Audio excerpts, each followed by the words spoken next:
ಅದನ್ನು ಹಾಡ್ತಾ ಆ ಸುದ್ದಿಯನ್ನು ಒಬ್ಬರಿಂದ ಒಬ್ಬರಿಗೆ ಮುಟ್ಟಿಸ್ತಾರೆ.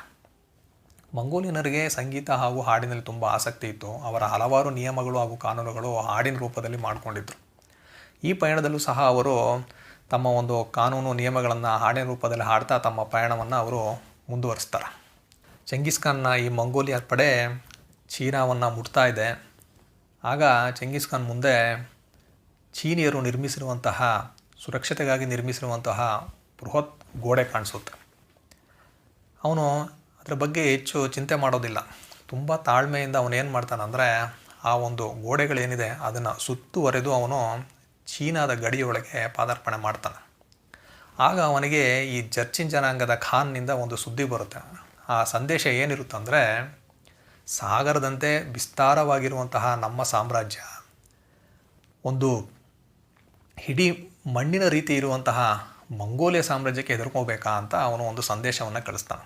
ಚೆಂಗಿಸ್ ಖಾನ್ ಇದರ ಬಗ್ಗೆ ಎಲ್ಲ ಏನೂ ಯೋಚನೆ ಮಾಡೋದಿಲ್ಲ. ಅವನು ತನ್ನ ಪಯಣವನ್ನು ಮುಂದುವರಿಸ್ತಾನೆ. ಆದರೆ ಈ ಪಯಣದಲ್ಲಿ ಅವರು ಚೀನಾದ ಒಳಗೆ ಹೋಗ್ತಾ ಇದ್ದ ಹಾಗೆ ಅವರಿಗೆ ಹಲವಾರು ಸಮಸ್ಯೆಗಳು ಕಾಣಿಸ್ಕೊಳ್ಳುತ್ತೆ. ಏನು ಅಂದರೆ, ಇವರು ಏನು ಮಾಡಿರ್ತಾರೆ, ಜರ್ಚಿನ್ ಜನಾಂಗದವರು ಅಂದರೆ, ಚೀನಿಯರು ಬರ್ತಾ ಇದ್ದಾರೆ ಅಂತ ಅವರು ಕಬ್ಬಿಣದಿಂದ ಮಾಡಿದಂತಹ ಚೂಪಾದ ಮೊಳೆಯ ರೀತಿಯ ಒಂದು ಸಣ್ಣ ಸಣ್ಣ ಆಯುಧಗಳನ್ನ ಮಾಡಿ ಅದನ್ನು ಈ ಮಣ್ಣಿನಲ್ಲಿ ಹೂತಾಕಿರ್ತಾರೆ ಅವರು. ಇವರ ಒಂದು ಸೈನ್ಯ ಬರ್ತಾ ಇದ್ದ ಹಾಗೆ ಈ ಕುದುರೆಗಳು ಗೊತ್ತಿಲ್ಲದೆ ಅದರ ಮೇಲೆ ಕಾಲಿಟ್ಟು ಕುದುರೆಗಳಿಗೆ ಗಾಯ ಆಗುತ್ತೆ. ಹಲವಾರು ಸೈನಿಕರು ಕೆಳಗಡೆ ಬೀಳ್ತಾರೆ. ಇದೇ ರೀತಿ ಅವ್ರು ಏನು ಮಾಡಿರ್ತಾರೆ ಅಂದರೆ, ಜರ್ಚಿನ್ ಜನಾಂಗದವರು ಹಲವಾರು ಭಾಗಗಳಲ್ಲಿ ಹಳ್ಳಗಳನ್ನು ತೋಡಿ ಮೇಲೆ ಮಾತ್ರ ಅದನ್ನು ಕಾಣದ ಹಾಗೆ ಮುಚ್ಚಿರ್ತಾರೆ. ಈ ಸೈನ್ಯದವರು ಗೊತ್ತಿಲ್ಲದೆ ಅದರಲ್ಲಿ ಹಳ್ಳದಲ್ಲಿ ಬಿದ್ದು ಕುದುರೆಗಳು ಬಿದ್ದು ಸೈನಿಕರು ಬಿದ್ದು ಹಲವಾರು ತೊಂದರೆಗಳಾಗುತ್ತೆ. ನಿಧಾನವಾಗಿ ಇವರ ಅಪಾಯವನ್ನೆಲ್ಲ ನೋಡ್ಕೊಳ್ತಾರೆ. ತುಂಬ ಹುಷಾರಾಗಿ ಪ್ರತಿಯೊಂದು ಹೆಜ್ಜೆಯನ್ನು ಇಟ್ಟು ಅವರು ಪಯಣವನ್ನು ಮುಂದುವರಿಸ್ತಾರೆ. ರಾತ್ರಿಯಲ್ಲಿ ಪಯಣವನ್ನು ಮಾಡೋದನ್ನು ನಿಲ್ಲಿಸ್ತಾರೆ. ಈ ಸೈನ್ಯದೊಂದಿಗೆ ಚೀನಿಯರ ಹಲವಾರು ವೈದ್ಯರು ಸಹ ಬಂದಿರ್ತಾರೆ.